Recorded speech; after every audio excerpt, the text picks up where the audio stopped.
नमस्कार, मैं रविश कुमार। ना के बराबर ही मीडिया संस्थान ऐसे होंगे जिनका छत्तीसगढ़ में कोई स्थायी प्रतिनिधि होगा और वहां के हालात की खबरें आप तक रोज पहुंचती होंगी।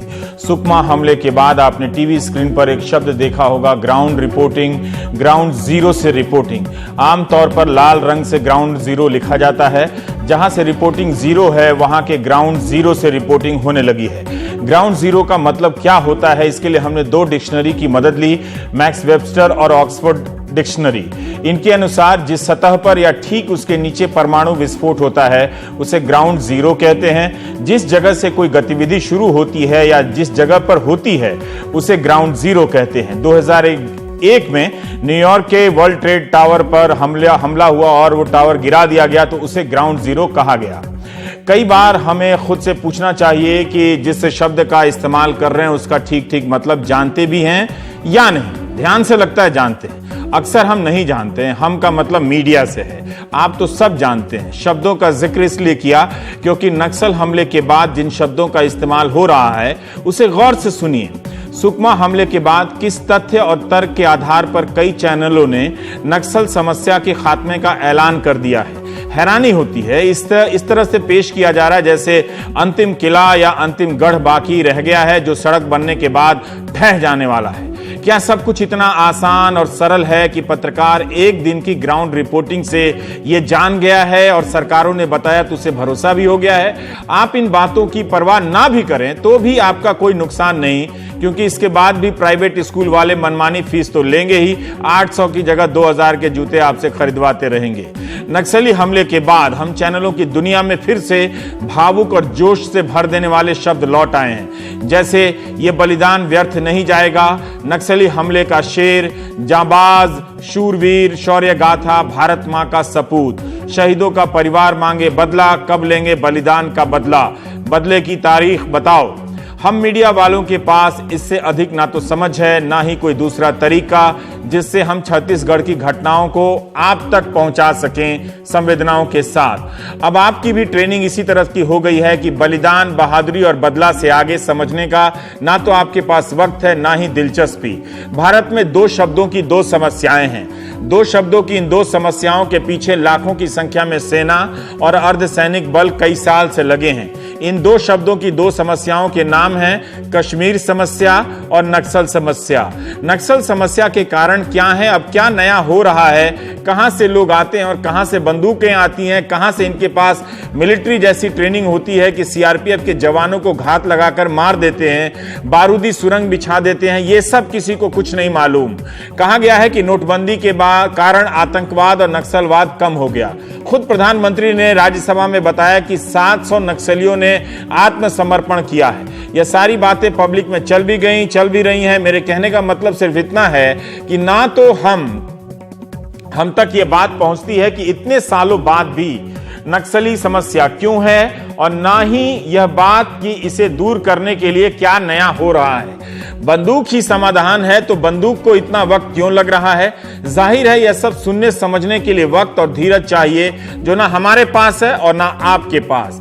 इसलिए टीवी स्क्रीन पर तरह तरह की पंक्तियां उछल रही हैं कि कब लिया जाएगा बदला, बलिदान व्यर्थ नहीं जाएगा। 11 मार्च को भी यही सब कहा गया था जब सुकमा में ही नक्सलियों ने सीआरपीएफ पर बड़ा हमला किया। दिन के 9:15 बजे हमला हुआ था जब सीआरपीएफ के 112 जवान गश्त पर थे, सड़क खाली करा रहे थे। 100 से अधिक नक्सलियों ने जवानों पर हमला बोल दिया और भारी मात्रा में हथियार लूटकर भाग गए। इस हमले में सीआरपीएफ के 12 जवानों की मौत हुई थी। मीडिया ने 11 मार्च के हमले को 2017 का सबसे बड़ा नक्सली हमला बताया था। 11 मार्च को भी मीडिया ने लिखा कि सीआरपीएफ के पास स्थायी मुखिया नहीं है, यानी कि डीजी नहीं है पूर्णकालिक।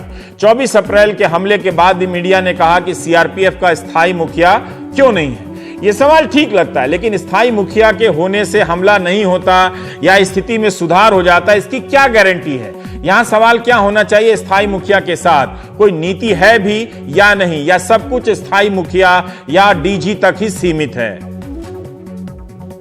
नहीं, हमारे यहाँ लीडरशिप की कोई कमी नहीं है और मैं समझता हूं कि हमारी सीआरपीएफ हो अथवा बीएसएफ हो, किसी की लीडरशिप की एफिशिएंसी के ऊपर, उनकी कैपेबिलिटी के ऊपर जो है साइन ऑफ इंट्रोगेशन नहीं लगाया जा सकता।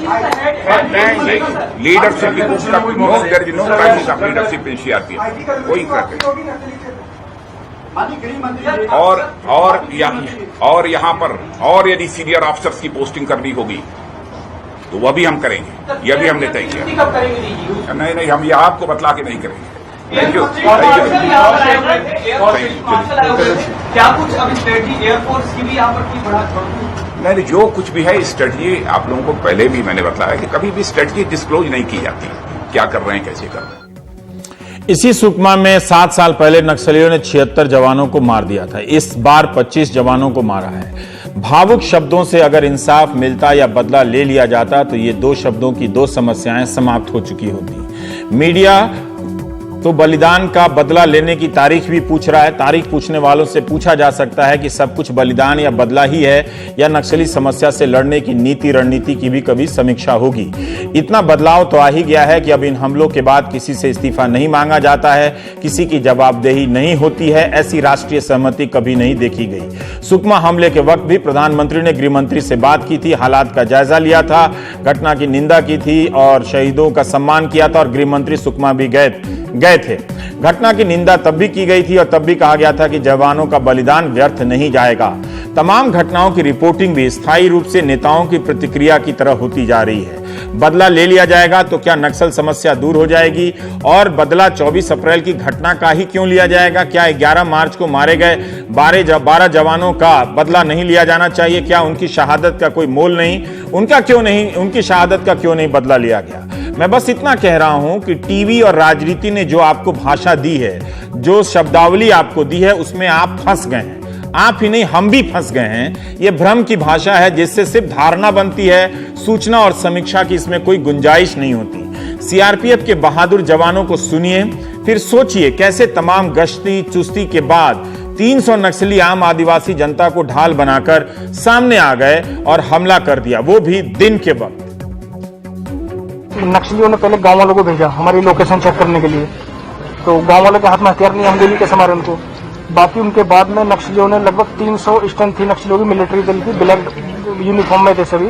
उन्होंने हमारे ऊपर अंधाधुंध फायर किया, फिर हमने उनको जवाबी कार्रवाई किया। नक्सली हमने भी बहुत मारे हैं। रॉकेट लॉन्चर फेंके उन्होंने हमारे ऊपर, जवान घायल है। रॉकेट लॉन्चर जो कि यूवीजेल होता है, अंडर बैरल ग्रेनेड लॉन्चर, वो भी हमारे ऊपर मारे। हमने भी उनको बहुत मारा है। मैंने खुद 2-3 नक्सलियों को गोली मारा चेस्ट में। बाकी मैं जो हमारे जवान घायल हुआ उनको उठा के मैं अपने कंधे पे मोबाइल बंकर में डाल के सीधा बेस हॉस्पिटल बेस कैंप में लेके सीधा हेलीकॉप्टर में उठा के लेके आए इधर। मेरे भी चोट लगी कमर में और घुटने में। फायर कर रहे और एडवांस कर रहे थे, तो उनका ज्यादा तादाद आदमी थे, घेरने का चक्कर में थे, इसलिए हम लोग फायर कर रहे और एडवांस कर रहे थे। तो उसके बाद जैसे चोट लगा है तो उनको थोड़ा हमारे जैसे चोट लगा है तो बुरा है हमको जाने के लिए। 1 महीने के भीतर यह दूसरा बड़ा हमला है, दूसरा बड़ा।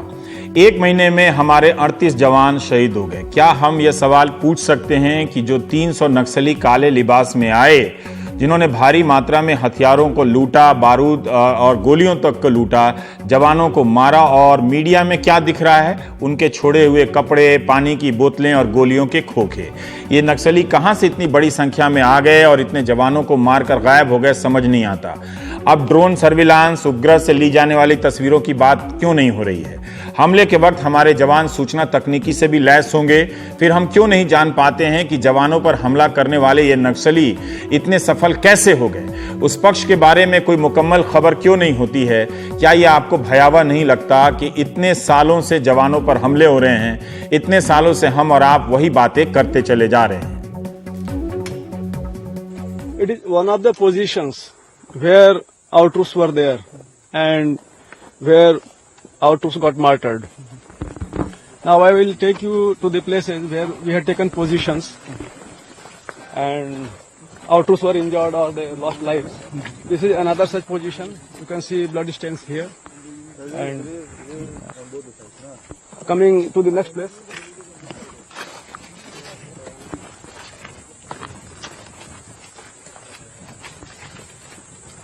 किस तरीके से उन्होंने जब ह्यूमन शील्ड दिया हुआ था पूरे गांव वाले इसमें? हाँ, उन्होंने ह्यूमन शील्ड का जो इस्तेमाल किया है। आप ये जो सड़क है यहाँ से करीब 100 मीटर उत्तर में है और सड़क के किनारे ही गांव है। तो हमारी जो पार्टी थी चार्ली कंपनी 74 बटालियन की, वो सड़क के उस पार थी। तो जब एनकाउंटर शुरू हुआ तो यहाँ पे आने की कोशिश की है, तो घरों में से उनके ऊपर फायर आने लग गया। तो उसमें क्या होगा कि अब कुछ तो ट्रुप्स का ध्यान उधर बट गया और इसके अलावा उन्होंने गांव वालों को आगे खड़ा कर दिया धक्का मार करके माओवादियों ने। हालांकि वो इच्छुक नहीं दिख रहे थे, गांव वाले अनविलिंग थे, फिर भी उनको जबरदस्ती गन पॉइंट पे माओवादियों ने पुश करके ट्रुप्स के आगे खड़ा किया ताकि वो अपना फायर न कर सके और इधर आ न सके। उस कारण से ये पार्टी आइसोलेट भी हुई है और लॉस हुआ है। तो सर वो बीच में कुछ आ रहा था कि कुछ मिसिंग भी है जवान, तो कुछ मिसिंग नहीं, वो मिसिंग नहीं था, उसकी बॉडी मिल नहीं पाई थी, फिर आकर के यहाँ मिल गई थी। अब चाहे तो मैं आपको जगह दिखा सकता हूँ, उधर की तरफ था वो हवलदार पद्मनाभन, वो मिल गया। वो वही पेड़ है जिसके नीचे था वो।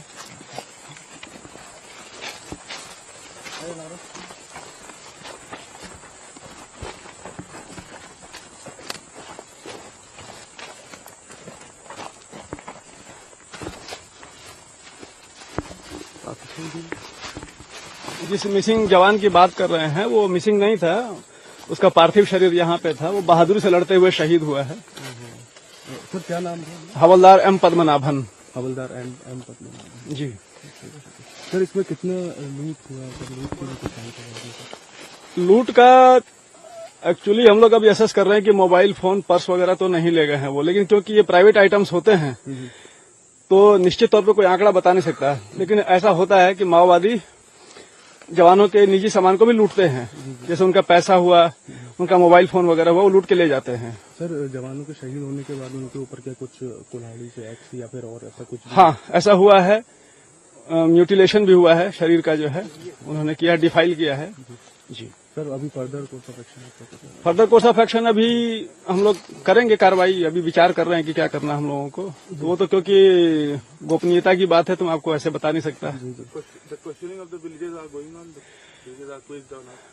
Actually when the encounter took place they had vanished from village after the encounter and they came only just this morning. So we have called them and we would ask them how they came and how they used them, who were there. Sir अभी तक क्या अभी रेत laying होने वाली है रायपुर में? जी। उसके बाद क्या फिर बॉडी वगैरह कब तक पहुंच जाएंगी? वो आज ही पहुंच जाएंगी। ये सीआरपीएफ का प्रयास रहता है कि जो लोग दिवंगत हैं या शहीद हुए हैं उनका पार्थिव शरीर उनके घर वालों को उसी दिन फास्टेस्ट मीन्स से सुपुर्द कर दिया जाए। सर अभी कुछ कम्पनसेशन कुछ कंपेंसेशन देती है सरकार, बहुत प्रॉम्प्ट है इस मामले में और बहुत अच्छा कंपेंसेशन देती है और शीघ्र देती है। जी 100 के करीब सीआरपीएफ के जवानों पर हमला हुआ। युद्ध और नक्सल प्रभावित इलाकों में जाने की ट्रेनिंग उन्हें विशेष रूप से दी जाती है। हमले के बारे में अधिकारियों के वर्णन बताते हैं कि नक्सलियों का पलड़ा भारी लगता है, जबकि हमारे जवानों ने भी मुकाबला बहादुरी से किया। हमले में नक्सली जवानों के पर्स और मोबाइल के भी लूटे गए हैं या नहीं, इसकी जांच हो रही है, इसका हिसाब हो रहा है। उन्हें इतना वक्त कैसे मिला कि शरीर को भी नुकसान पहुंचाया, घेर कर मारा भी। अधिकारियों के इन बयानों के बाद भी कई बार लगता है कि घटना के बारे में सही अंदाजा नहीं मिल पा रहा है। क्या 100 हथियारबंद जवानों को घेर लेना इतना आसान होता है? 25 जवानों की शहादत हुई है। दावा किया जा रहा है कि कुछ नक्सली भी मारे गए हैं, जबकि वे 300 की संख्या में आए थे, तब कुछ ही क्यों मारे गए। पर एक बात है, सीआरपीएफ के जवानों ने सड़क निर्माण के काम में लगे 40 लोगों को बचाया भी है। ये भी इस पूरे संघर्ष का एक ऐसा पक्ष है जिसे नजरअंदाज नहीं किया जाना चाहिए कि वहां पे जो लोग निहत्थे लोग काम कर रहे थे, लड़ने के साथ साथ सीआरपीएफ के जवानों पर उन्हें बचाने की भी जिम्मेदारी थी। सर मैं सबसे पहले आपसे जानना चाहता हूं, जो लड़ाई हुई उसका नेचर कैसा था? 25 जवान मारे गए हैं ये कहा जा रहा है, क्या स्थिति और ज्यादा खराब हो सकती थी? लड़ाई कैसी रही और क्या कुछ लोगों को हम बचा पाए? तो क्या उस लड़ाई की वजह से 100 के करीब जवान हमारे गए थे और ये सड़क बनाने का काम चल रहा था। इसमें से 70 सिक्योरिटी फोर्सेस के हमारे 25 लोग की डेथ हुई है, 7 लोग घायल हैं और बाकी सभी जवान सुरक्षित हैं। इसके साथ साथ वहां पर 40 लोग थे जो सड़क का काम करने के लिए, जो लेबर थे, इंजीनियर्स थे और कॉन्ट्रैक्टर के लोग थे, उन सबको भी इसी फोर्स ने बचाया है। राइट। तो आप ये कह रहे हैं कि लड़ाई में सिर्फ हमने लोगों को खोया नहीं है, बल्कि हो सकता है कि माओवादियों को मार भी गिराया हो, क्योंकि हम अपने कई लोगों को बचाने में कामयाब हुए। तो एक बहुत जबरदस्त लड़ाई हुई होगी। जी हाँ, बिल्कुल जबरदस्त लड़ाई। और जो घायल हमारे जवान हैं उनके जो हमें पता चला है, जो फोर्स जब लौटा है तो जिन लोगों ने उस लड़ाई में वाकई हिस्सा लिया उससे ये पता लगता है कि कम से कम 10 से 12 लोगों को जरूर नक्सलियों को भी नुकसान पहुंचा है, और ये इसके पूरे डिटेल्स 2-1 दिन बाद पता चलेंगे जब माओवादी अपनी इंटरनल एक्सेस करेंगे। तो उन लोगों को भी नुकसान पहुंचा है, और जहां तक सवाल है हमारे 40 सिविलियंस को भी हमने तो सर, अगर लड़ाई इतनी जबरदस्त हमारी ओर से भी हुई है तो फिर नक्सली कैसे हथियार लूट के ले जा पाए? क्योंकि अगर तो क्या वो अपने को बचाने की कोशिश में कैसे कामयाब हो पाए होंगे कि वो कुछ लूटपाट भी कर पाए? देखिए, वो स्ट्रेच जो है लंबा रहता है, और जब आरोपी पार्टी जाती है तो जो पहले के जो 25-30 लोग थे, 32 लोग वो फंसे हैं। पीछे जो 70-80 लोग थे उन्होंने फौरन मोर्चा लिया और उन्होंने लगातार फायर किया। उस दौरान जब ये लड़ाई करीब 3 से 4 घंटे तक चली है, तो कुछ देर तक पता नहीं होता है जब जंगल में लड़ाई चलती है। शुरुआत के लोगों में इन लोगों ने गांव वालों को भी इस्तेमाल किया, और हो सकता है उनकी मदद से वेपन ले लिए हों। राइट। तो मैं ये जानना चाहता हूँ, ये बार बार कहा जा रहा है कंफ्यूजन दूर करने के लिए, क्या आईडी का इस्तेमाल हुआ, विस्फोटकों का इस्तेमाल, जो जनरली इनकी तरीका मोडस ऑपरेंडी रहता है? इस ऑपरेशन में आईडी का इस्तेमाल नहीं हुआ है। उन्होंने सीधे फायर किया, और पुलिस फोर्सेज ने भी फायर कर मुकाबला किया। आईडी का इस्तेमाल नहीं हुआ है, बाकी और वेपन्स का इस्तेमाल हुआ है। शहादत बेकार नहीं जाएगी, हर बात इसी पर खत्म होती है और इससे शुरू नहीं होती है। इससे क्यों नहीं शुरू होती कि शहादत हुई ही क्यों? ऐसे कैसे हमारे जवानों को कोई घेर लेगा और मार देगा और गायब भी हो जाएगा, पता नहीं चलेगा किधर से आए किधर गए। नक्सलियों ने सीआरपीएफ के जवानों से जो लूटपाट की है उसकी सूची इस प्रकार है। कुल 22 हथियार लूटे गए हैं। 12 AK-47 राइफल हैं, इनमें से 5 पर अंडर बैरल ग्रेनेड लॉन्चर थे।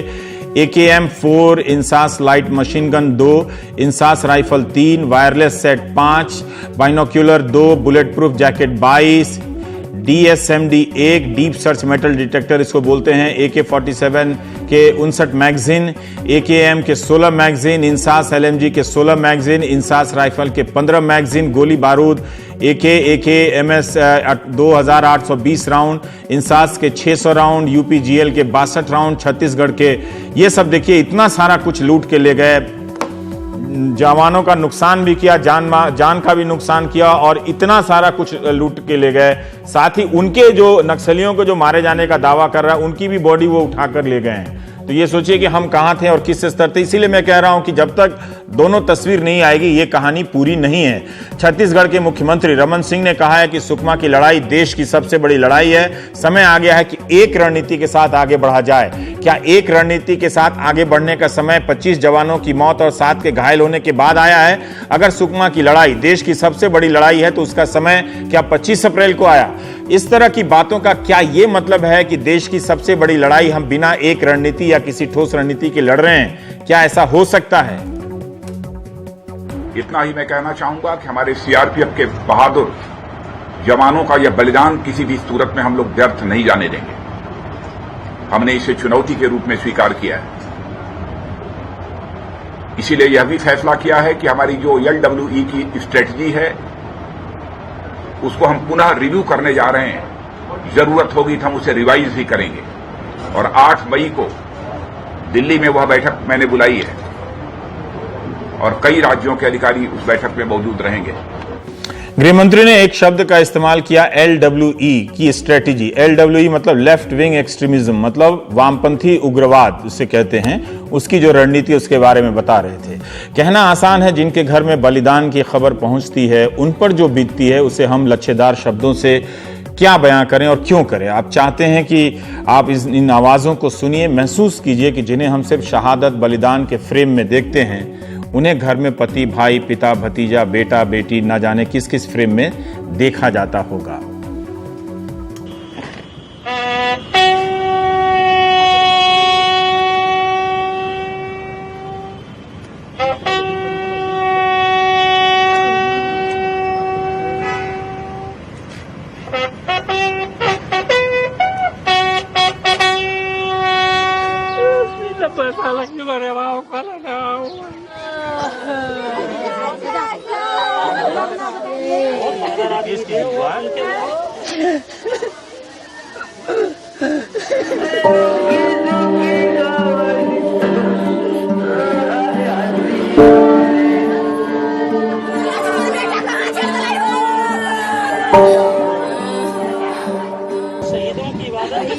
मेरे चाचा बहुत अच्छे थे, वो देश के लिए भी अच्छे थे, तुम्हारे लिए भी अच्छे थे।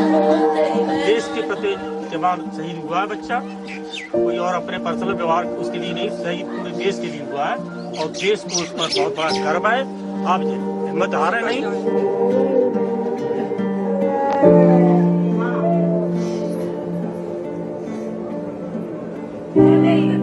कोई ना देता कि बम्मा के देखा नहीं होता, हमका जो निकली हम रखे छोड़ी आए मम्मी गाड़ी से बेटा बुलाइए, गाड़ी से आवे के बेटा।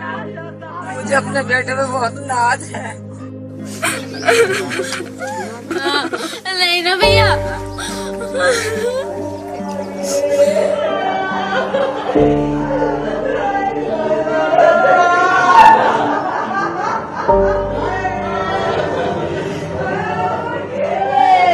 देश के लिए कुर्बान हो गए। ये मौका किसी किसी को मिलता है।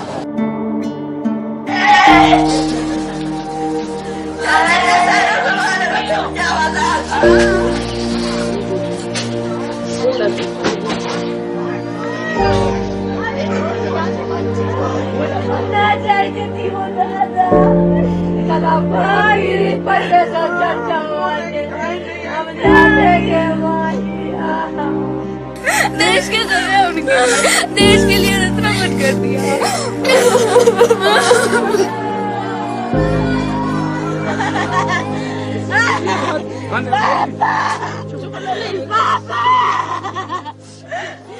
चूंकि मेरा बेटा देश के लिए शहीद हुआ, अगला बेटा भी है, बेटा और भी है, अगर रहेगा तो मुझे गर्व होगा।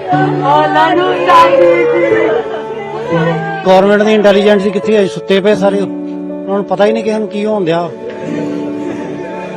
वो एक इकलौते इंसान थे जो कमा रहे थे और उनके साथ ही इन बच्चों का पालन पोषण भरण पोषण हो रहा था। देश सेवा करने का जुनून और जज्बा था और घर परिवार में चलाने के लिए सक्षम मनोज कुमार अकेला था। वो अभी तक कोई मंत्री आया नहीं, सेंटर का आया नहीं, एमएलए आया नहीं, क्षेत्र का कुछ नहीं आया।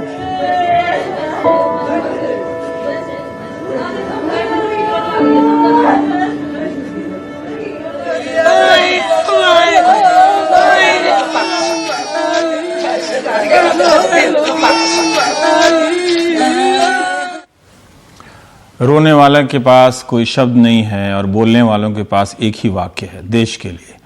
ब्रेक के बाद हम बात करेंगे उस सीआरपीएफ की जिसके बारे में हम कम जानते हैं।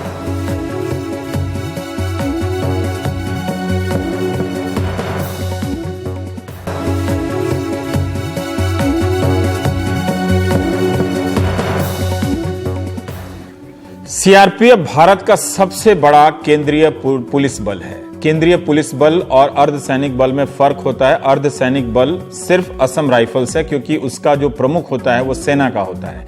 बाकी पुलिस बलों का प्रमुख आईपीएस के होते हैं। यही लड़ाई भी है इनके काडर के भीतर की, जो जिंदगी भर कमांडेंट के रूप में भर्ती होते हैं वो क्यों नहीं अपने फोर्स को लीड कर पाते हैं, आईपीएस क्यों करते हैं। तो खैर वो अलग बात है। 28 दिसंबर 1949 को सीआरपीएफ की स्थापना हुई। आजाद भारत से पहले इसे क्राउन रिप्रेजेंटेटिव पुलिस कहा जाता था। 1939 में इसकी स्थापना हुई थी। भारत का सबसे पुराना केंद्रीय पुलिस बल है। इसके 235 बटालियन हैं। एक बटालियन में करीब 1000 जवान होते हैं। इस हिसाब से सीआरपीएफ की कुल क्षमता 3 लाख से तो कम नहीं होनी चाहिए। सीआरपीएफ का नारा है, जो मोटो उसको बोलते हैं, सेवा और निष्ठा। इसके 20 प्रशिक्षण केंद्र हैं। 100 बिस्तर के 4 अस्पताल हैं इसके अपने। 50 बिस्तरों वाले 17 अस्पताल हैं। सोचिए कितना बड़ा संगठन है। महानिदेशक डीजी के अलावा 3 अतिरिक्त महानिदेशक होते हैं और 7 आईजी होते हैं, इंस्पेक्टर जनरल। इससे आपको अंदाजा हो सकता है कि सीआरपीएफ कितनी बड़ी संस्था है। सीमा पर तैनाती से लेकर देश के भीतर तमाम तरह के ऑपरेशन में ये जुटी रहती है। सीआरपीएफ के बिना ना तो आप आम चुनाव की कल्पना कर सकते हैं। दंगा नियंत्रण के लिए भी सीआरपीएफ सबसे पहले पहुंचती है। आतंकवाद के खिलाफ लड़ती है। वामपंथी उग्रवाद के खिलाफ लड़ी रही है। युद्ध के समय भी आगे रहती है। आपदा राहत में भी आगे रहती है। जब से सुकमा की घटना सामने आई है, सवाल उठा कि माफ कीजिएगा, 28 फरवरी के बाद से पूर्णकालिक महानिदेशक डीजी क्यों नहीं है, क्यों कार्यवाहक डीजी हैं। एक और सवाल उठ सकता था जिसकी जानकारी गृह राज्य मंत्री किरण रिजिजू ने ही दी। जो बयान दिया था वो अर्धसैनिक बलों की दूसरी हकीकत को सामने लाता है। कायदे से महानिदेशक या डीजी की जगह इस पर बात होनी चाहिए कि क्यों इतनी बड़ी संख्या में जवान या अधिकारी सीआरपीएफ छोड़ रहे हैं। इसी 7 फरवरी को लोकसभा में गृह राज्य मंत्री किरण रिजिजू ने कहा था कि 2016 में 1400 अधीनस्थ अधिकारियों ने, सबऑर्डिनेट ऑफिसर्स ने इस्तीफा या स्वैच्छिक रिटायरमेंट ले लिया। 1400। 2015 में इनकी संख्या रिटायरमेंट लेने वालों की या इस्तीफा देने वालों की संख्या सिर्फ 707 थी। 2016 में अन्य रैंक के 7415 कर्मचारियों अधिकारियों ने इस्तीफा दिया या स्वैच्छिक रिटायरमेंट ले ली। 2015 में इनकी संख्या 3052 ही थी। एक साल में इस्तीफा देने वालों या स्वैच्छिक रिटायरमेंट लेने वालों की संख्या डबल क्यों हो गई? इस पर लोकसभा में मंत्री जी ने कहा कि सरकार को इसके पीछे के कारणों का पता नहीं है। 3 साल में 6 अर्धसैनिक बलों से 6 कुल मिलाकर केंद्रीय पुलिस बल और अर्धसैनिक बलों से 20,000 कर्मचारियों ने, जिसे अंग्रेजी में पर्सनल शब्द का इस्तेमाल करते हैं, इस्तीफा दिया या स्वैच्छिक रिटायरमेंट ली। इसमें सबसे आगे सीआरपीएफ है। सीआरपीएफ के 7,166 कर्मचारियों ने संस्था छोड़ दी एक साल में। बीएसएफ के 6,959 कर्मचारियों ने संस्था छोड़ दी। इसमें अधिकारी, अधीनस्थ अधिकारी, कर्मचारी, जवान सब शामिल होंगे। आखिर क्यों सीआरपीएफ छोड़ने की संख्या में इतनी तेजी से वृद्धि हुई है? सिर्फ बलिदान या शहीद करने से काफी नहीं होगा। हमें थोड़ी इन सवालों की भी चिंता करनी चाहिए, उस फोर्स की चिंता करनी चाहिए जो इस तरह से मुस्तैदी के साथ लड़ रही है। उन जवानों की क्या चुनौतियां हैं, क्या परेशानियां हैं उनके कमांडेंट की, इसकी भी चिंता करनी चाहिए। जरूरी है कि हम सीआरपीएफ के बारे में भी जानें। इसी 12 अप्रैल को राज्यसभा में केंद्रीय गृह राज्य मंत्री हंसराज अहीर ने सवाल नंबर 4537 का जवाब देते हुए कहा कि नक्सली हमलों से ज्यादा मलेरिया और हार्ट अटैक से जवानों की मौत हो जाती है। उस वक्त मंत्री जी ने 4 अप्रैल तक के आंकड़े दिए। अगर हम इसमें अपनी तरफ से 24 अप्रैल के आंकड़े को जोड़ दें तो सीआरपीएफ के इस साल 38 जवान शहीद हो चुके हैं। 38, जबकि 2016 में पूरे एक साल में 31 जवान ही शहीद हुए थे। ये अनुपात है। अब सोचिए क्या हालत है हमारी रणनीति की। इसी जवाब में गृह राज्य मंत्री हंसराज अहीर ने बताया कि अवसाद, डिप्रेशन, हार्ट अटैक और मलेरिया वगैरह से कितने मरे। आप देखेंगे कि इन सब कारणों से सीआरपीएफ के सबसे ज्यादा जवान मारे जाते हैं। नक्सलियों से कम 2016 में 92 जवान हार्ट अटैक से मर गए, 13 जवान मलेरिया से मरे, 35 जवान अवसाद या सुसाइड, आत्महत्या से मरे। 2016 में अन्य कारणों से देश के सबसे बड़े केंद्रीय पुलिस बल के 476 जवान मारे गए, जबकि नक्सली मुकाबले में मरने वाले या शहीद होने वाले जवानों की संख्या 2016 में 31 ही रही। इससे पता चलता है कि हम अपने फोर्स का कितना ख्याल रखते हैं। टीवी के लिए तो सिर्फ शहीद ही शहीद है और उसका एक मकसद है। 476 मौत का आंकड़ा 31 से इसलिए भी कम महत्वपूर्ण है कि वो शहीद नहीं माने जाते, जबकि नौकरी करते वक्त, ड्यूटी के वक्त तो डिप्रेशन के शिकार होते हैं, अन्य कारणों से मनोबल गिरता है, बीमारियों के शिकार होते हैं। क्या आपने इन सवालों को लेकर हम सभी मीडिया वालों को चिंता करते हुए देखा है? इसलिए जब भी मीडिया शहीद ज्यादा करे, बलिदान करे तो जरा ठहर कर सोचिएगा। लड़ते हुए जान गंवा देने से बड़ा कोई बलिदान नहीं होता है, लेकिन बलिदानों का सहारा लेकर अन्य सवालों को किनारे लगा देना भी सही नहीं होता है। ब्रेक के बाद कुछ और बात करेंगे।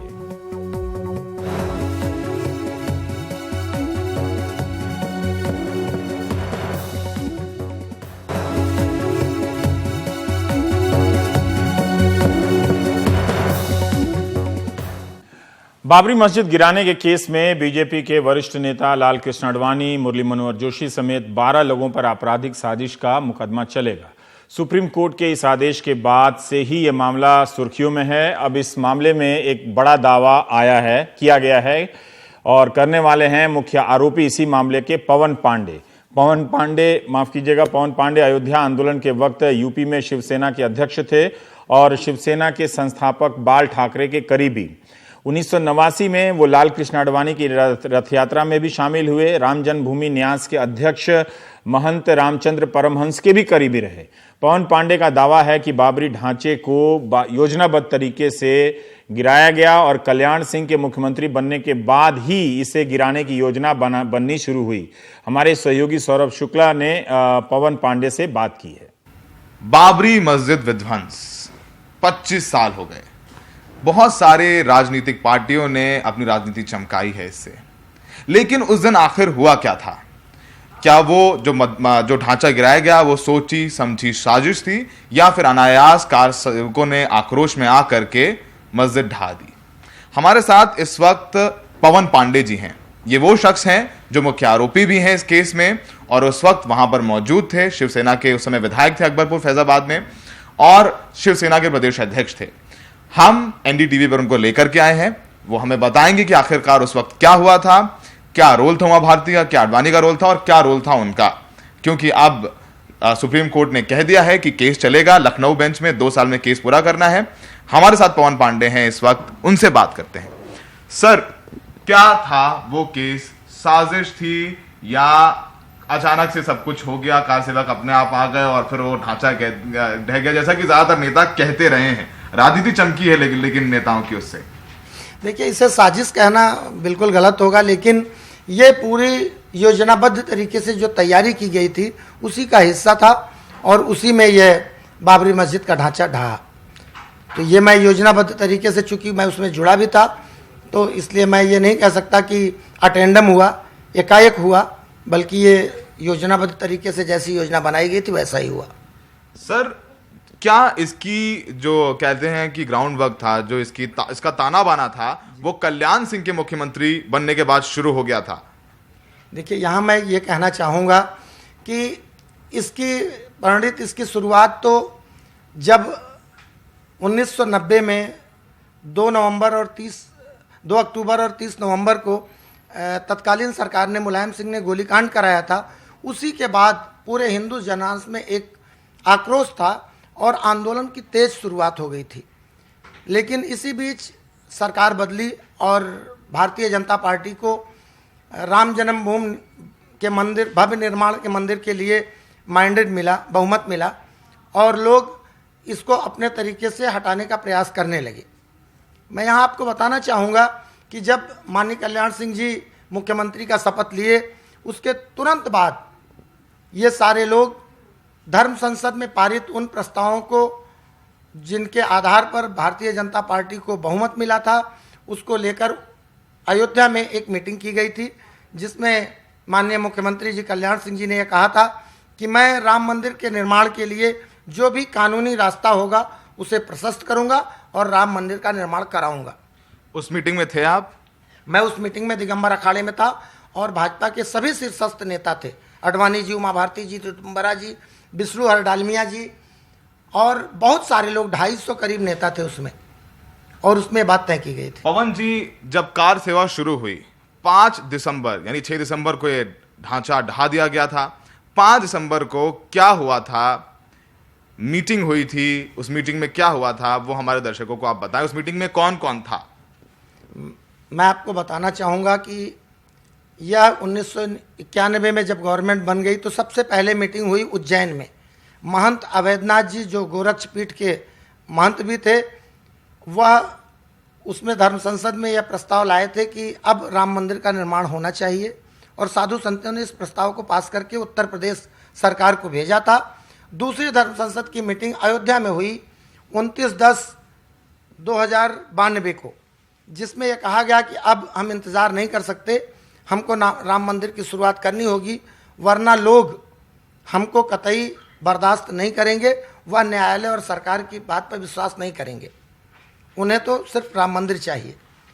आप जिस बात को कह रहे हैं कि 5 दिसंबर को क्या योजना बनी थी, 5 दिसंबर को दरअसल जब बहुत सारे सुसैनिक लाखों लाख अयोध्या में आ गए, तो यह तय हुआ कि प्रतीकात्मक कार सेवा की जाएगी। अयोध्या से बालू लिया जाएगा और कुछ लोगों को खंड खंड में बांटकर प्रतीकात्मक कार सेवा राम जन्मभूमि के बगल जो माननीय कल्याण सिंह द्वारा राम चबूतरा बताया गया था अधिग्रहित करके ज़मीन, वो बिल्कुल सटी हुई ज़मीन विवादित स्थल 2.77 से है, जिसका मुकदमा मालिकाना चल रहा है, उसमें प्रतीकात्मक कार सेवा करेंगे। लेकिन इस पर महंत अवैधनाथ जी और राम जन्मभूमि न्यास के, उस मीटिंग में कौन कौन था?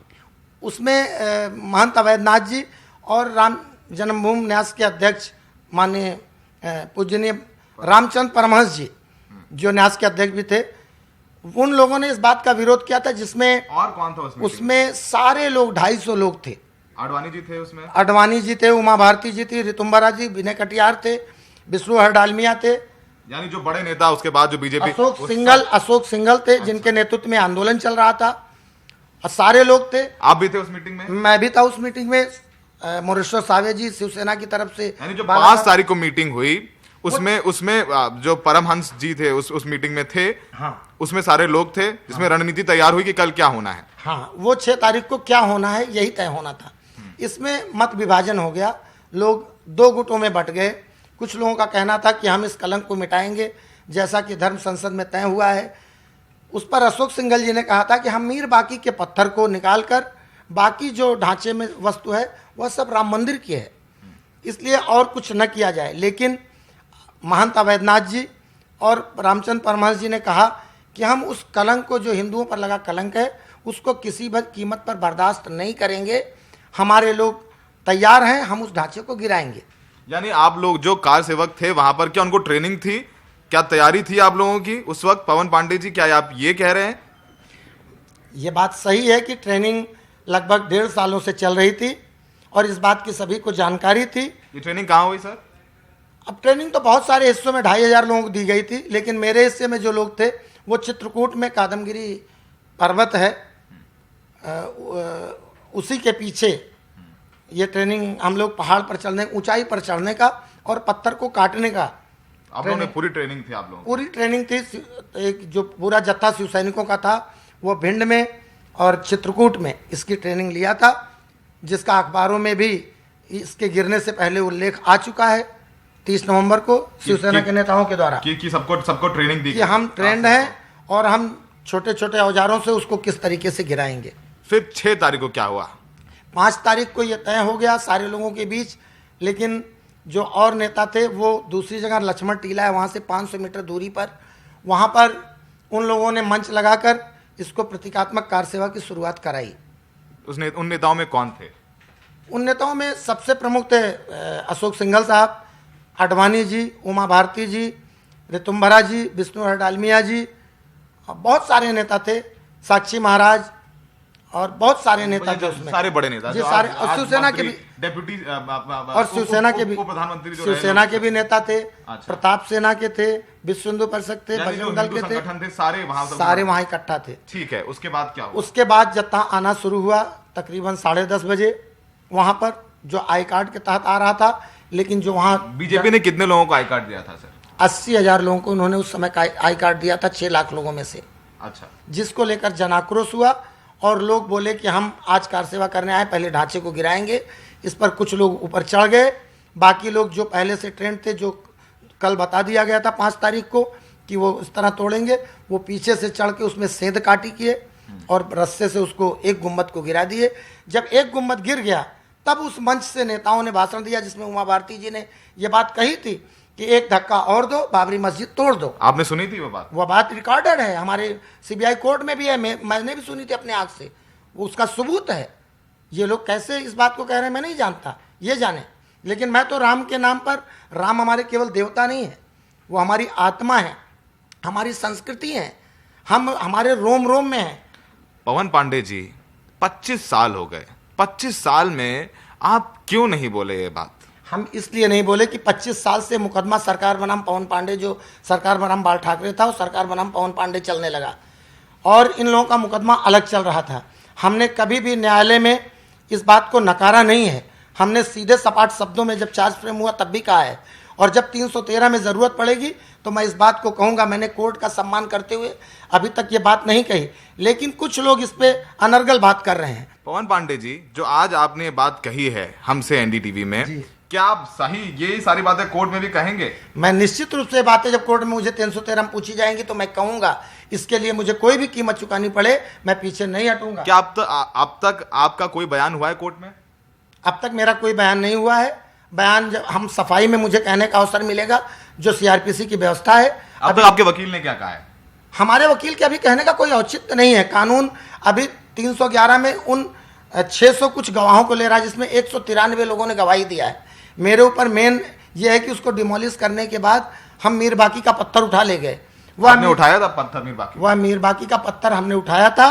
वो 2 हिस्सा हमारे पास है, 1/3 केवल सीबीआई के पास है। जरूरत पड़ेगी तो मैं उसको सामने लाऊंगा। तो यानी 2 हिस्सा मीर बाकी के पत्थर के अभी भी आपके पास है, आप ये कह रहे हैं एनडीटीवी पे? हाँ, मैं एनडीटीवी पे कह रहा हूँ। वो हमारे शिव सैनिक ले गए थे, हम लोगों की जानकारी में वो है, हमारी भी जानकारी में है। तो वही आरोप है आपका? मेरे ऊपर वही आरोप है, डिमोलिश का, गिराने का और मीर बाकी को ले जाने का। तो ये थे पवन पांडे जी, जिन्होंने हमसे कहा है एनडीटीवी में कि आडवाणी जी को, उमा भारती जी को पता था। उमा भारती जी के साफ तौर पर कह रहे हैं कि उमा भारती जी ने वहां पर जो है नारे लगाए थे कि एक धक्का और दो, बाबरी मस्जिद तोड़ दो। उन्होंने हमसे कहा है एनडीटीवी पे, और ये बोल रहे हैं कि एक बात कोर्ट में भी बोलेंगे। तो ये सारी, अब क्योंकि अब सुनवाई चलेगी कोर्ट में और कोर्ट तय करेगा, हम नहीं तय करेंगे, लेकिन पवन पांडे जी अपनी बात पर कायम रहने का वादा हमसे कर रहे हैं। नई दिल्ली में कैमरामैन योगेश और राजीव मिश्रा के साथ सौरभ शुक्ला, एनडीटीवी इंडिया।